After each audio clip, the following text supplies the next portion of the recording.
Sesaat lagi, segera kami hadirkan Smart Enterprise bersama Patricia Susanto, CEO The Jakarta Consulting Group. Selamat mengikuti. 95,9 Smart FM Business and Inspiration. Selamat malam Smart Listeners. Kabar baik tentunya buat Anda semua yang malam hari ini menyimak perbincangan kami di program Smart Enterprise bersama CEO dari The Jakarta Consulting Group. Sudah hadir bersama saya Ibu Patricia Susanto. Malam Bu Patricia.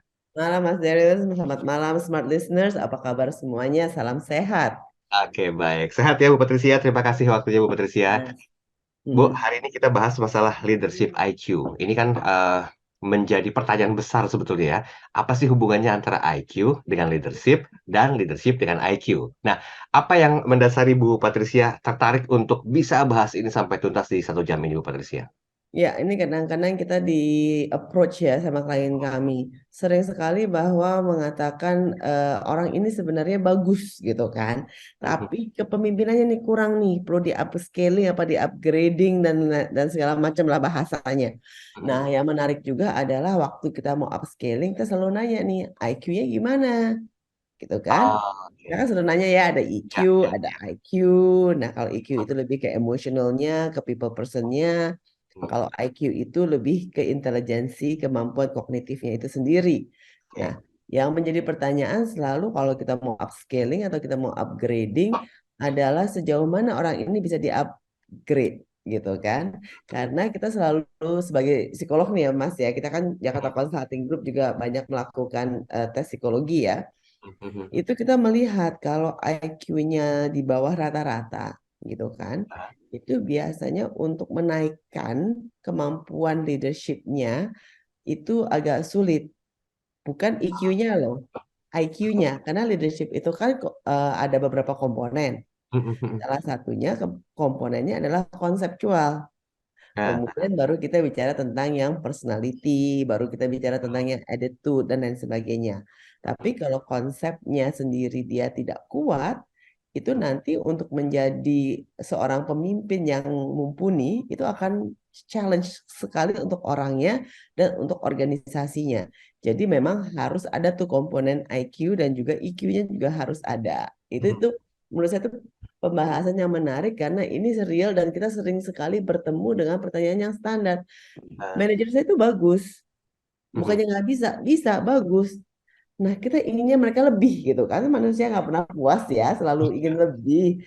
Nah kita ingin mereka lebih, pas lebihnya ini di bagian mana? Nah ini yang kadang-kadang menjadi tantangan seperti itu Mas Eri. Oke, berarti sebetulnya kalau memang IQ ini merupakan satu-satunya indikator selain juga EQ, apakah mungkin program seperti ini bisa dimasukkan di awal ketika melakukan asesmen, Bu? Sebelum menentukan orang-orangnya atau bagaimana idealnya? Biasanya kalau kita melakukan assessment itu memang kita pakai yang namanya IQ ya untuk melihat kemampuan kognitifnya. Tapi kan tidak semua perusahaan melakukan assessment untuk promosi. Gitu Iya. kan? Nah, dan kadang-kadang banyak loh yang IQ-nya secara kognitifnya rendah, tetapi kemauan untuk belajarnya tinggi, sehingga mereka bisa. Nah, itu juga hal yang kita perlu cermati. Jadi IQ saja tidak cukup, selalu tidak cukup, tetapi harus kombinasi antara dia kemauan dia belajar, kepribadiannya itu sendiri, dan juga bagaimana attitude-nya. Ini yang menjadi salah satu topik menarik kalau di dunia psikologi ya Mas ya. Itu bagaimana sih seorang pemimpin kita bentuk gitu kan. Leaders are not born, they're made. Itu kan ada kan whether leaders are born or leaders are made. Nah, ini kita mengatakan everybody can be a leader if they want to. Nah, kadang-kadang sekarang kalau mereka sudah mentok nih, gimana nih cara upgradingnya? Itu yang menjadi challenge. Seperti itu. Oke, menarik ya kalau ternyata tidak secara IQ bisa dikatakan kurang mumpuni, tetapi dia punya apa ya, punya niatan, punya kemauan untuk belajar, itu berarti bisa memungkinkan ada pertimbangan untuk menutupi IQ yang kurang itu ya, Bu Patricia ya? Menutupi IQ yang kurang atau organisasi bisa menambahkan Oh, menambahkan ilmu atau menambahkan strukturnya, entah itu ada deputinya kayak dan apanya lah itu bisa disiasati. Nah, yang penting Mhm. adalah bagaimana kita mengidentifikasi orang-orang ini untuk bisa menaikkan levelnya menjadi seorang pemimpin yang handal Oke, gitu. bentar Bu, saya jadi berpikir gini Bu, beberapa minggu yang lalu kan kita bahas masalah rangkap jabatan ya. Mm-mm. Nah, saya terpikir apakah memang orang-orang yang berada di posisi jabatan yang mungkin merangkap dua atau tiga atau bahkan begitu lebih itu mengindikasikan IQ mereka itu juga mumpuni Bu untuk bisa membawa amanah jabatan yang banyak itu, Bu Patris. Biasanya yes, Biasanya biasanya iya. ya. IQ-nya biasanya di atas rata-rata. Mhm. Kenapa? Karena kan kita harus tahu ya step untuk mencapai tujuan organisasi, Mhm. apa tujuan pekerjaan. Nah, waktu kita kayak logo saya di belakang kan kita memanah kan. Waktu kita memanah kan Ya, kita harus tahu nih speednya berapa, benar. derajatnya berapa. Itu kan secara tidak langsung kita sudah memikirkan hal tersebut untuk Mhm. sampai tujuan.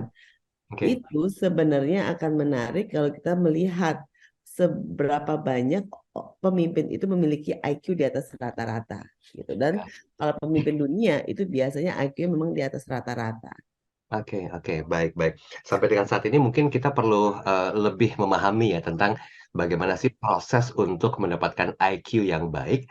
Karena saya yakin ini kan bisa di-nurture atau justru memang given from the God, Bu Patricia. Secara keseluruhan, Bu Patricia. Bisa di nurture. Jadinya IQ itu bisa kita latih. Mhm, mhm, Kalau mhm. tidak dipakai akan berkurang gitu kan. Oke, Tetapi kalau kita pakai kita akan bisa meningkatkan IQ. Jadi memang kalau kan smart parenting ada ya di smart ya, parenting tuh. ya, Biasanya betul. dibahas tuh di smart parenting tuh. Kalau kita Ya, ya. meningkatkan IQ anak-anak bagaimana nih? Aha, aha. Memang begitu kita pada usia tertentu ya akan stabil atau akan turun. Tetapi IQ itu sebenarnya bisa kita nurture untuk kita tingkatkan gitu. Oke, baiklah. Kenapa kita penting bahas ini? Karena biar ada satu pemahaman ya. Karena keterkaitan antara bahasan kita beberapa edisi yang lalu dengan rangkap jabatan itu, mereka adalah orang-orang terpilih, orang-orang yang sebetulnya mau belajar. Statement dari Bu Patricia menarik sekali bahwa kalaupun IQ-nya dirasa kurang mumpuni, tapi punya apa ya, niatan untuk belajar, menambah wawasan, ya otomatis IQ-nya akan terupgrade dengan sendirinya karena mereka banyak mengkonsumsi entah bacaan atau literasi-literasi yang memang menunjang untuk jabatan itu. Seperti itu mungkin Bu, Ya, resumenya? betul Bu, Mas Dara. Oke, baik. Bu, kalau kita melihat tentang rentang usia, leader ini kan zaman sekarang ada juga yang usia-usianya masih muda, ada juga yang masuk ke senior citizen gitu loh. Nah, berpengaruh nggak Bu Patricia terhadap sebuah kebijakan yang dihasilkan dalam sebuah perusahaan? Kalau itu pasti berpengaruh ya, itu kan biasanya selain IQ kita juga bilang experience gitu kan. Ya, Kita ya. melihat adalah dengan kasus-kasus yang barusan nih, yang startup, yang SVB, yang baru Mhm, bangkrut dan lain sebagainya, itu kan memang kurangnya makan asam garam gitu kan. mhm, mhm. Kurangnya makan asam garam dan merasa dia mempunyai kemampuan yang lebih dibandingin dengan yang lain-lain. Memang betul, tetapi itu biasanya pengalaman tidak bisa memohongi gitu kan. Mhm, Nah, mhm. kita juga melihat nih, kalau dari leadership IQ itu sendiri, kita harus tahu nih komitmennya seperti apa, Oke, responsibility-nya ada di mana. Karena kalau jadi pemimpin kan yang it's my fault, it's my fault. ya. Anak buah yang salah juga it's my fault gitu kan. Nah, ini kemauan untuk menerima responsibility itu ada di mana. Ini yang kadang-kadang kita melihat pengalaman itu menjadi nomor satu dalam sebuah pemimpin untuk seorang pemimpin. Mhm, Bukan mengatakan yang muda-muda nggak bisa jadi pemimpin ya Mas ya, ya, karena ya. pengalaman itu kan bukan dari waktu, tetapi dari banyaknya variasi yang ditemui, gitu kan. Ah, oke. Jadi kalau pekerjaannya itu terus, Mhm, mhm. ya pengalamannya biarpun umurnya udah 60 ya ya segitu, cetek gitu kan Mas. Cukup di bagian itu saja. Mhm, Tetapi kalau dia punya variasi pengalamannya banyak, biar umurnya baru 30, 25, mhm. tapi 1 tahunnya dia mungkin udah kayak 5, 6 tahunnya orang lain gitu kan. Nah, itu yang menjadi berharga di situnya yang menjadi penting, variasi pengalaman, bukan tahun pengalamannya. Oke, baik. Karena di Jakarta Consulting Group juga memahami tentang hal ini secara psikologis, nanti boleh Bu diajarkan atau berbagi bagaimana sih membentuk leadership IQ atau mungkin juga meningkatkan skill capacity dari IQ seorang leader yang kayaknya kok masih kurang mumpuni. Dan ini belajar dari pengalaman Ibu Patricia menjadi CEO dari Jakarta Consulting Group yang ketemu dengan banyak orang, dan saya yakin ini permasalahan yang nggak sedikit ya, banyak juga orang mengalami hal ini sehingga mereka harus butuh seorang konsultan. Oke, Smart Listeners, kita break dulu. Nanti kita sambung lagi di sesi berikutnya. Anda bisa berkomentar di 0812 11 12 959. Kami akan segera kembali. Tetaplah bersama kami, Smart Enterprise, bersama Patricia Susanto, CEO The Jakarta Consulting Group.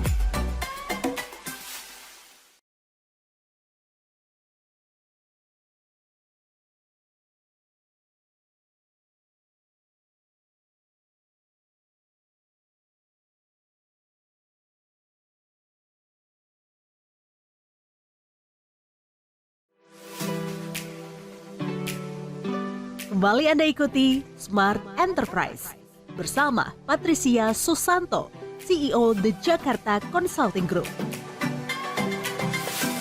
Ya, terima kasih Anda masih bersama kami dalam program Smart Enterprise bersama dengan Ibu Patricia Susanto. Beliau adalah CEO dari The Jakarta Consulting Group. Ini sebetulnya kalau kalau ketemu dengan Bu Patricia ini belajar banyak, itu enaknya apa? Bisa paham tentang psikologis, iya. Karena beliau juga ketemu dengan banyak orang, ngurusin masalah in-house training juga, konsultasi juga, executive assessment juga. Jadi tahu gitu loh One bagaimana stop sebetulnya service pokoknya kita. one stop service ya.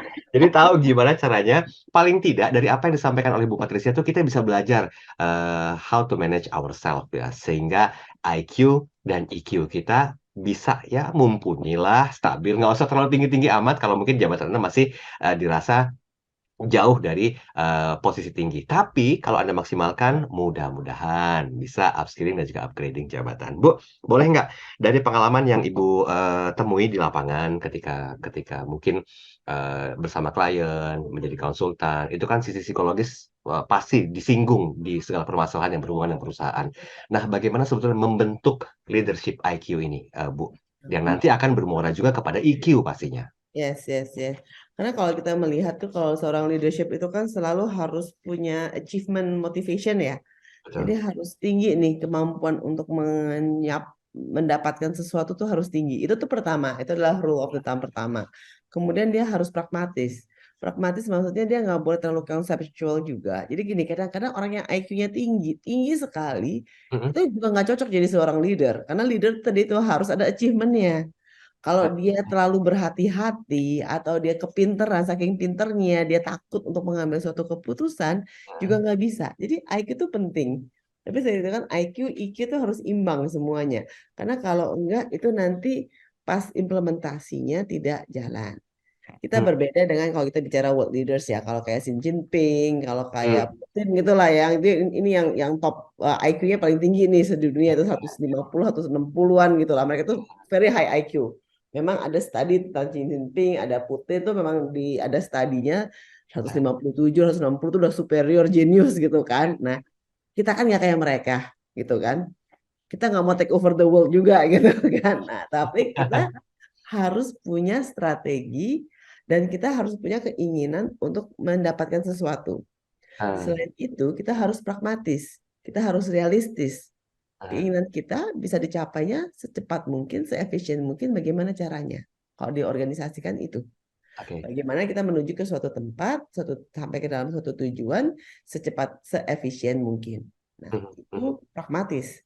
Mhm. Ini harus ada balance-nya. Mhm. Kemudian kita juga harus tadi itu bertanggung jawab atas segala macam keinginan langkah-langkah yang kita akan ambil. Itu Oke. adalah konsep leadership yang paling umum dan yang paling sederhana. Oke. Kita bertanggung jawab, kita tahu mau kemana, dan kita punya strategi. Mhm. Mhm. Ini aja udah susah banget untuk kita lakukan. Kadang Mhm. kita berhasil, kadang Ya. kita tidak berhasil, trial dan errornya banyak. Kenapa tadi saya katakan pengalaman itu, variasi pengalaman lebih penting daripada tahun pengalaman. Mhm. Itu yang menjadi menarik untuk seorang leader adalah mendapatkan variasi pengalaman. Jadi kalau minggu lalu kita bercerita tentang variasi kerja rangkap gitu kan, Mhm. itu pasti akan lebih orang yang kerjanya rangkap akan pasti mendapatkan variasi pengalaman. Betul. Sehingga waktu dia naik ke posisi tertentu, dia akan bisa melihat mengatakan, hal ini saya sudah pernah lakukan dan gagal di project A. Di project B, let's not do that. let's find something else yang mungkin akan berhasil. Jangan di project A diimplementasikan lagi, itu kan nggak bisa. Nah, ini yang kita cari di seorang leader. Itu adalah kenapa organisasi sebaiknya melakukan rotasi juga. Itu kan salah satu kalau kita bicara tentang organisasi yang cukup besar, selalu ada yang namanya mutasi dan rotasi. Gunanya apa? Untuk memberikan variasi pengalaman. Ini yang kadang-kadang nggak disampaikan secara jelas, sehingga mereka cuma mengatakan, aduh diganti lagi kerjaan saya, aduh diganti lagi kerjaan saya. Padahal tujuannya bagus, yaitu untuk mendapatkan rotasi dan pengalaman. Oke. Kalau di perusahaan keluarga, kita malah lebih ekstrim. Kita mengatakan anggota keluarga itu suka tidak suka harus tahu seluruh pelosok dari semua pekerjaan yang ada di organisasi, ke pelosok-pelosoknya loh. Sampai cara nata gudangnya itu mereka harus tahu. Oh, Kenapa? Biar dia dapat variasi pengalaman juga. Jadi nanti ke depannya kalau dia ngomong sama orang gudang, dia tahu tuh bagian mana yang nggak ke-capture sama CCTV, sehingga itu adalah daerah-daerah yang resiko tinggi. awan. Nah, bagaimana juga prosesnya untuk ngangkut barang, mana yang bisa kita lebih efisienkan dan tidak. Kalau dia tidak tahu caranya saat ini, bagaimana kita bisa ngomong untuk ke depannya? Leadership kan itu kan, kita memberikan solusi untuk tujuan organisasi ke depannya. Nah, jadi itu adalah pengalaman itu yang harus diberikan kesempatan dan waktu untuk kita alami. Itu kenapa kita ngomong kalau rotasi dan mutasi di organisasi menjadi salah satu hal yang paling penting untuk membuat seorang pemimpin. Oke, baik. Itu berpengaruh nggak, Bu, terhadap sebuah pencapaian yang sudah didapatkan, sehubungan dengan rotasi atau mutasi? Maksudnya bagaimana, Mas Daryl? Kan ketika seseorang itu dimutasi karena memang atau dirotasi karena, diharapkan bisa menularkan semangat bagusnya di tempat, di cabang yang lain. Berpengaruh nggak terhadap IQ? Karena kan secara psikologis pasti dia ngerasa, aduh gue udah enak-enak di sini, udah berprestasi, terus harus lagi adaptasi dengan yang baru gitu loh. Lama-lama males deh kayak gini. Misalnya ya Bu ya, di hatinya ngomong begitu. Nah, ada nggak efeknya terhadap IQ atau pencapaian yang sudah selama ini Ada, pasti. Biasanya kalau IQ-nya terlalu tinggi, gitu. Kenapa kita kadang leaders itu nggak usah terlalu yang tinggi-tinggi banget deh. Kita yang sederhana aja rata-rata atas cukup tuh. Biasa tuh IQ 90 sampai 125 gitu ya. Itu tuh cukup tuh ideal. Kalau terlalu tinggi dia terlalu menganalisanya terlalu tinggi, terlalu banyak gitu kan. Itu Ya, jadi ya, saintis ya. tuh Terlalu biasanya. Ada kritis ya. analisanya tajam gitu kan, tapi actionnya kurang. Kalau rendah banget nanti dia nggak bisa nerima konsepnya. Jadi antara kita nggak ngomong yang super IQ gimana ya, 90, 125 itu rata-rata lah.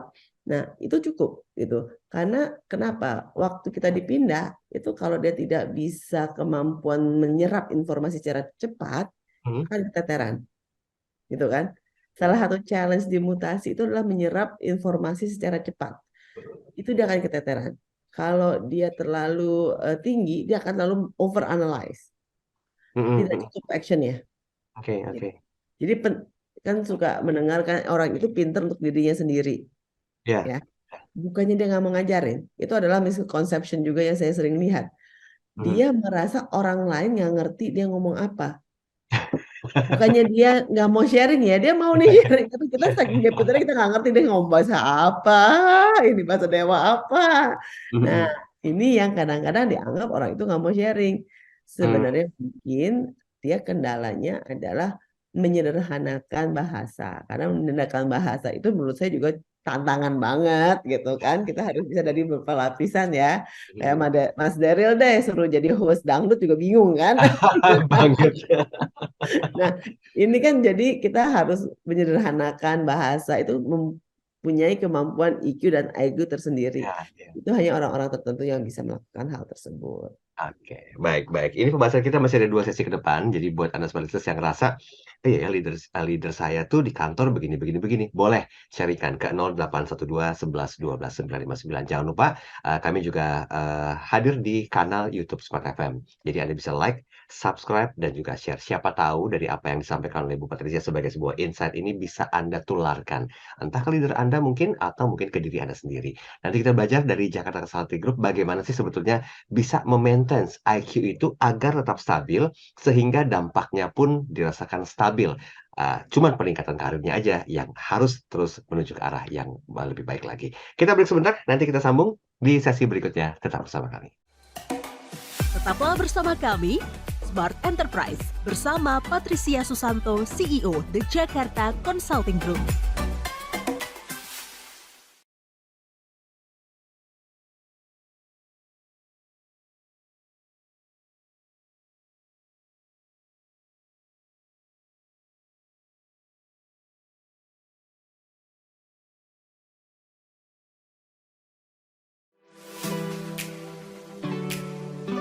Kembali Anda ikuti Smart Enterprise bersama Patricia Susanto, CEO The Jakarta Consulting Group.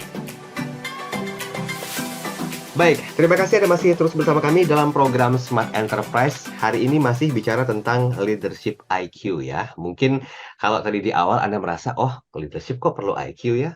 Ya, ini dia jawabannya gitu. Karena kalau berada di IQ yang terlalu tinggi nggak bagus. Terlalu rendah juga nggak bagus. Sehingga posisi yang pas-pas aja itu yang bagus. Karena bisa menerima banyak sekali feedback misalnya. Tidak terlalu kritis dalam berpikir, tidak terlalu kritis dalam menganalisa. Sehingga ya bisa menggawangi semua kebutuhan dari perusahaan pastinya. Ibu, kalau dari Jakarta Consulting Group sendiri, ketemu dengan banyak orang itu adalah hal biasa. Tapi bagaimana sih sebetulnya dari pengalaman Ibu dan juga tim memberikan konsultasi atau menjadi konsultan dari sebuah perusahaan, ada nggak yang perlu dilakukan agar leadership IQ ini bisa tetap terjaga? Apapun permasalahan yang ada di perusahaan, apapun tuntutan yang diberikan oleh owner perusahaan misalnya, tetapi IQ-nya ini bisa tetap stabil gitu loh, Bu. Apa yang biasanya dilakukan para leader untuk hal ini? Jadi mungkin kita bilangnya kalau tadi kan IQ-nya ini bukan dalam IQ angka yang sesungguhnya ya Mas ya. Kita Ya. bicara ini adalah guiding principles-nya lah. Jadi seorang leaders itu bagaimana gitu kan. Tadi kan tahu tuh tujuan organisasi seperti apa, pragmatik gitu kan. Kemudian dia committed gitu kan dan accept responsibility. Di sini dia juga adalah seorang optimis gitu kan. Dia optimis ini akan berhasil. Dia menuangkan nuansa positif di organisasi. Tadi pagi saya baru ketemu dengan 2 orang owners. Mereka mencari manajernya gampang. Salah satunya harus optimis.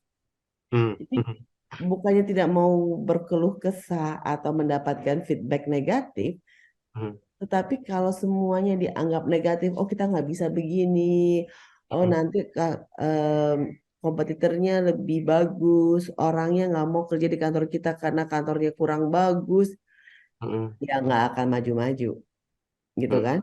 Atau aduh saya nggak punya kemampuan itu, saya nggak pinter di bagian misalnya di bagian desain, saya nggak pinter di bagian itu, nggak akan maju-maju.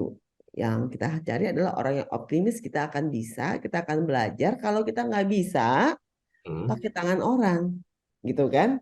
Tangannya kan nggak tangan kita sendiri. Tangannya kan bisa pakai tangan orang. Kenapa kita juga mengatakan kalau cari manajer jangan serupa. Ya kalau serupa ya jadinya ya satu gitu kan. Iya. Emak gitu apa gunanya. Kita cari orang di kantor yang punya kemampuan beda-beda. Orang marketing, orang finance, orang HR udah beda-beda tuh kemampuannya. Kita emang mencari skillnya seperti itu. Begitu juga dengan kepribadiannya. Itu yang kita bilang orangnya optimis. Nanti ada yang mengatakan, aduh nanti kalau orangnya dominan semuanya, kalau orangnya ada satu dominan, satu apa namanya influential, satu lagi introvert, itu kasihan dong yang introvert. Ya enggak juga, karena di organisasi kita perlu orang-orang yang bervariasi ini. Kalau semuanya bayangin, kalau semua orang yang dominan, itu nggak berantem gitu kan? Benar. Berantem. Iya. Nah, jadinya kalau dikasih challenge, jadi kalau jawab lagi pertanyaannya Mas Daryl, bagaimana nih biar stabil nih kemampuan leadershipnya? Salah satu requirement adalah dia optimis bahwa dia bisa. Optimis bukan dalam kata-kata ya, karena kan kita selalu melihat, apalagi kalau sekarang nih mulai perhelatan politiknya tinggi kan, saya optimis saya bisa A, B, C, D, E, tapi hasilnya nggak ada. Itu optimis ngawur gitu kan, optimis ngawur percuma. Optimis yang benar-benar tahu juga kenapa ini kombinasi. Optimis kita bisa. Kenapa kita bisa? Karena saya sudah melakukan analisanya secara tadi itu IQ-nya harus tinggi untuk bisa melakukan analisa. Dan yang ketiga dia adalah dia bisa secara pragmatis melihat opsi-opsi yang mungkin dan tidak mungkin. Bukan yang ideal, tetapi yang bisa dilakukan dan diimplementasi. Itu penting banget untuk bisa kita menjadi seorang pemimpin. Oke. Ini Jadi kan kita berarti juga harus belajar cut loss. Kadang-kadang kan kita harus bilang ya, oke, ya. ternyata keputusan saya salah. Gini misalnya nih, saya mau outsource deh, saya mau outsource security gitu kan. Ternyata security yang kita outsource malah kita nggak bisa kontrol. Komunikasinya nggak bagus. Cut loss, ganti. Biarpun kita kena penalti, kita hitung berarti kan penaltinya lebih tinggi dibandingkan dengan kehilangan kita atau tidak, gitu kan? Kalau mereka ya sama-sama, ya udah ambil yang sama, cut loss ganti, cari opsi berikutnya, gitu. Jadi memang harus ada keberanian untuk melakukan hal-hal tersebut. Oke, ini berhubungan nggak Bu dengan jam terbang yang sudah tinggi misalnya terhadap kapabilitas yang barusan Ibu sampaikan ini? Pasti Mas. Jadi kalau pengalaman itu tidak bisa dikalahkan dengan apapun ya Mas ya. Tinggal belajar dari pengalaman atau tidak. Kenapa tadi kan ada basicnya EQ dan IQ-nya itu harus ada sehingga kita bisa belajar dari pengalaman. Kalau tidak ada IQ-nya rendah, EQ-nya rendah, pengalaman sebanyak apapun nggak akan bisa maju-maju gitu. Tapi kadang kita juga melihat di lapangan nih Mas, orangnya pinter, orangnya bagus, orangnya baik, dia suka lupa. Nah, jadi gimana nih? Kita waktu udah ngomong, wah hebat banget, sesuai. Dia didengar sama teman-temannya, people person, dia bisa ngerangkul, dia kita kasih masukan, dia nggak pernah membela diri, diterima gitu kan, berusaha. Tapi usahanya cuma sampai 3 bulan. Bulan keempat dia lupa lagi. Oh sorry Pak, saya nggak kerjain karena saya apa lupa. Jujur sih, dia nggak minta nggak macem-macem, dia jujur. Iya, Ini iya. terjadi nih banyak nih beberapa klien kami sampai Oke. gergetan gitu loh. Oh, ini orangnya saya percaya banget sama nih orang. Tapi orang ini kalau saya nggak ingetin dia lupa saya kasih kerjaan apa. Nah, ini yang sebenarnya menjadi tantangan karena nggak ada obatnya, gitu kan? Nggak bisa diapa-apain nih mau diapain. Berarti sudah mentok di posisi tersebut. Gitu. Indikasinya begitu gitu ya. Jadinya bukannya kita nggak mau ngasih pekerjaan tambahan, posisi yang dinaikkan, tetapi memang ada di beberapa orang sudah mentok. Oke, Gitu. Bu, sedikit saya mau menyentuh sisi awalnya ya. Ketika mungkin merekrut managers atau merekrut calon leaders itu ideal nggak sih kira-kira untuk melakukan tes IQ dengan pertimbangan ketika nanti diterima ya udah ada satu standarisasi baku dari IQ yang diterapkan oleh perusahaan untuk menjadi leader gitu di perusahaan. Biasanya sih itu dilakukan ya Mas, kalau di perusahaan yang cukup mapan, cukup besar, cukup Oh, rapi, itu dilakukan bukan hanya IQ saja ya, karena IQ itu dapat mengecoh. Jadinya oh, harus personality test semua. Jadi kalau kami kita punya namanya psikometrik gitu kan, di tempat lain juga ada. Nah, di psikometrik itu kita bisa melihat kepribadiannya, biasanya ada IQ-nya, ada kepribadiannya juga, dan juga kemampuan dia untuk beradaptasi sama sejauh mana dia fit dengan culture perusahaan. Jadi kalau di kami itu kita punya online test gitu kan, kita punya beberapa online psychological test, beberapa versi. Yang paling bagus itu yang kita bisa sesuaikan dengan kompetensi organisasi dan juga kita bisa sesuaikan juga dengan job fitness-nya. Nah, di sini kita bisa bilang nih kalau misalnya saya ngelamar di Smart FM gitu, saya cocoknya dengan pekerjaan tersebut berapa persen sih? Apa 80% apa 90%? Nah, itu baru kita bisa terima. Seperti itu, Mas. Jadinya itu sering dilakukan untuk perusahaan-perusahaan yang sudah mapan sehingga punya standarisasi tertentu bukan hanya untuk organisasinya tetapi untuk jobnya. Setiap job kan oh, ada kriterianya kan. Nah, job fitness itu kita bilang kalau saya jadi host mungkin saya nggak cocok gitu, tapi kalau saya jadi orang adminnya mungkin saya cocok. Nah, itu tuh ada di situnya seperti itu. oke. Tapi emang cocoknya jadi CEO sih ya Bu Patricia ya. Jadi host nggak cocok ya Bu ya. Oke. Banyak pusingnya Mas, jadi CEO pusingnya banyak.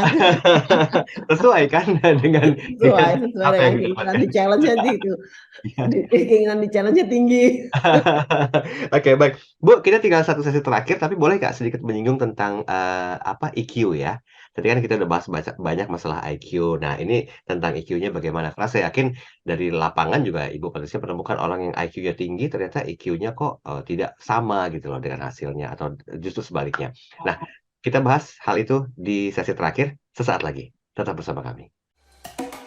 Tetaplah bersama kami, Smart Enterprise, bersama Patricia Susanto, CEO The Jakarta Consulting Group.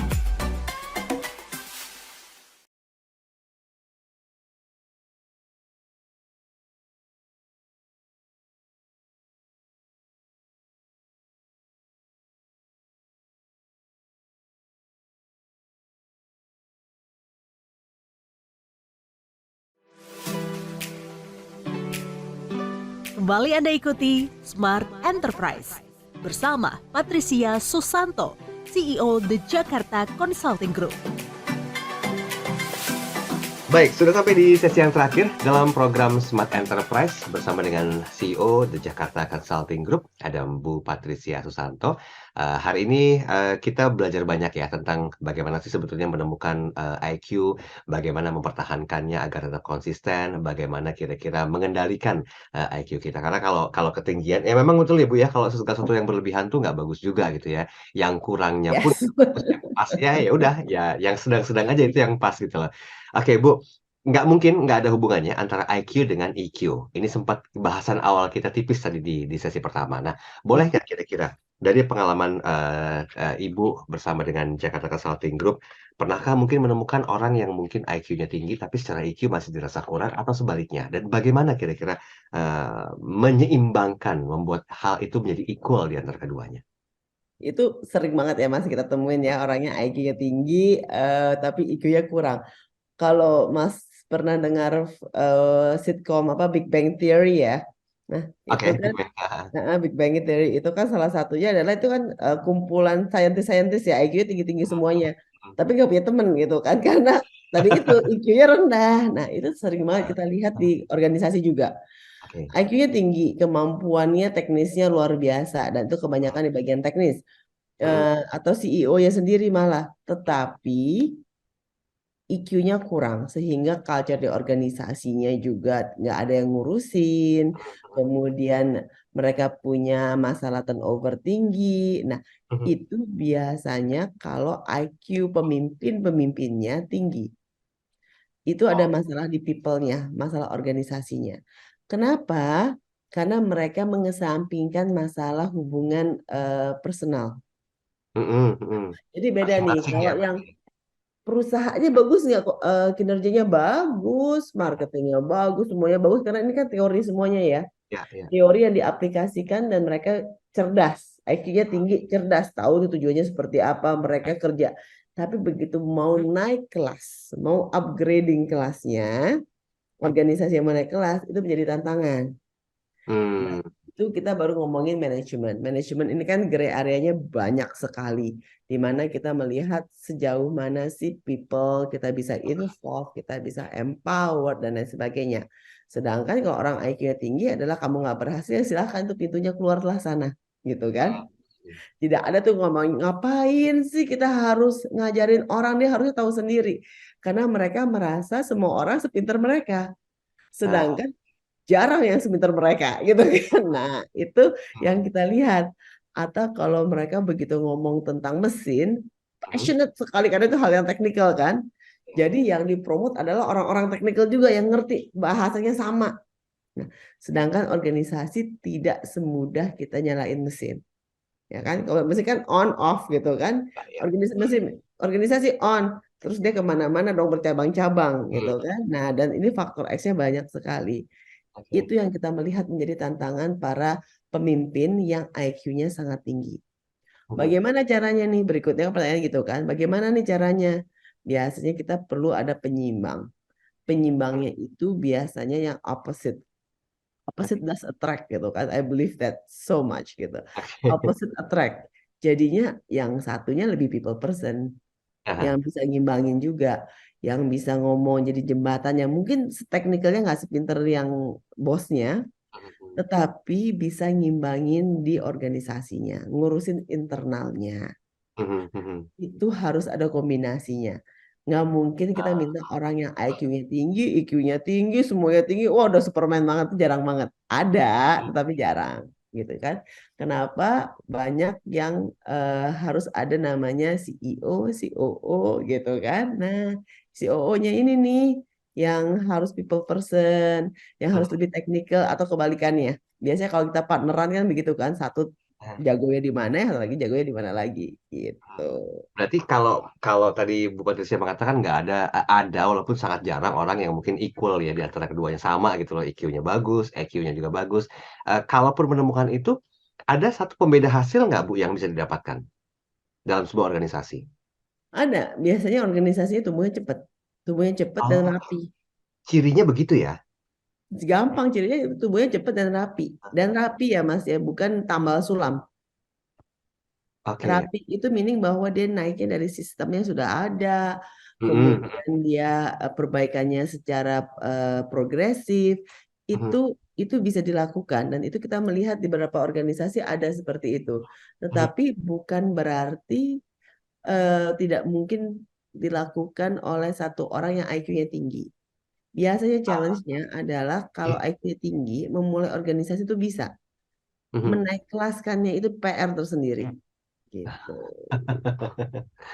Naik kelasnya tuh PR sendiri karena IQ-nya ketinggian dan juga terlalu kritis gitu ya. Iya, dan itu biasanya challenge organisasi kan tambah lama tambah kompleks ya. Semakin besar organisasinya, semakin kompleks tantangannya. Nah, itu yang biasanya menjadi challenge utama dari orang pemimpin-pemimpin yang memiliki IQ tinggi karena mereka nggak sabaran ngadepin orang-orang yang tidak sepintar mereka. Oke, Gitu. identik dengan bos kah mungkin? Tidak semua bos punya IQ tinggi ya Mas ya. Kadang-kadang bosnya ada loh IQ-nya nggak tinggi tapi IQ-nya tinggi. Egonya tinggi. IQ-nya tinggi, Oh, egonya tinggi IQ-nya juga tinggi. ada gitu kan. Komplit Ah, kita kan. Bos kan ah, macam-macam ya Mas ya. Kalau bos itu kan kompleks ya dikatakan bos itu seperti apa gitu. ah, ah. Oke, Gitu. baik, baik. Bu, kita tinggal 4 menit, tapi saya terakhir mau menanyakan satu hal nih, Bu, agar sebuah sebuah perusahaan itu bisa berjalan dengan selayaknya perusahaan itu berjalan, apa yang mesti dilakukan dari orang yang mungkin timnya lebih ke EQ, bosnya lebih ke IQ? Nah, oke. Mungkin ada bentuk satu apa metode ngalah yang struktural dari SDM-nya bawahannya untuk bisa menyeimbangkan leadership IQ bosnya yang tinggi. Bukan metode ngalah, mungkin lebih pembagian pekerjaannya saja ya. Karena orang yang IQ-nya tinggi juga nggak suka sama orang yang yes man, yang hanya yes yes yes aja Ah, biar dia senang. Itu dia juga nggak suka karena dia menuntut hasil, gitu kan. hmm. Jadinya IQ-nya tinggi biasanya ada pembagian kerja bahwa untuk masalah yang nitty-gritty, yang detail-detail, yang dianggap nggak levelnya dia lah dilakukan oleh anak buahnya. Tetapi kalau untuk hal-hal yang teknikal, hal-hal yang strategis, mungkin dia akan melakukan itu sendiri. Jadi kombinasinya ini banyak sekali Mas kalau di lapangan. Dan yang saya menarik juga adalah banyak sekali perusahaan yang besar-besar gitu ya ternyata masih one man show. Hmm. Perusahaan sudah TBK masih one man show.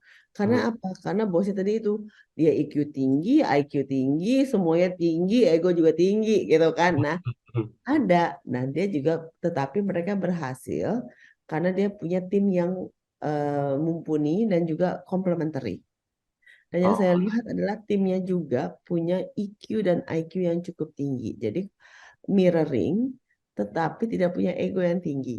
Kayak gitu kan. Kalau bos egonya tinggi ya jangan cari anak buah yang egonya juga tinggi. eh, Kemudian yang menarik juga adalah mereka complementary. Jadi yang satu bisa A, yang satu lagi biasanya B. hmm.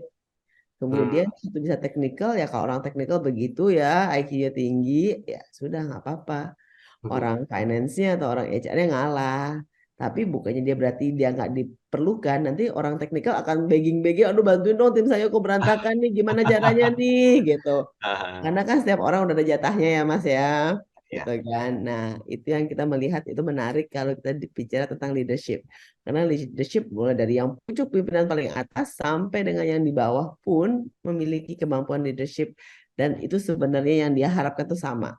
dia punya tahu tujuan organisasi, achievementnya ada, dia pragmatis, dia tahu bagaimana caranya secara efisien mencapai tujuan tersebut, dia optimis dan dia juga mau menerima responsibility. Itu basicnya dari leadership sebenarnya.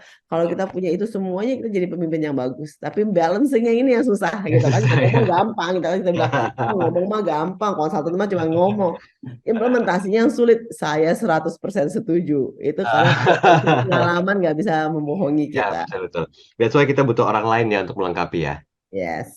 Oke, baik. Ini udah konklusi tuh berarti tuh. Udah selesai dong bahasan Udah kita. selesai. Bu Patricia, terima kasih waktunya malam hari ini sudah berbagi. Semoga dari apa yang disampaikan ini bisa menyadarkan para leader ya untuk bisa menyeimbangkan lah antara IQ, EQ, dan juga ingat Anda masih punya tim loh. Jangan mentang-mentang Anda seorang leader ya berbuat sewenang-wenangnya atau seenak-enaknya dalam konteks kerja ya. Tapi coba pertimbangkan ada kok orang lain yang juga bisa melengkapi kekurangan yang Anda miliki. Semoga bermanfaat. Terima kasih banyak. Kita ketemu lagi pekan depan dengan tema dan bahasan yang berbeda. Bu Patricia, terima kasih. Terima kasih Mas Daryl. Selamat malam Saya semua Adam. listeners.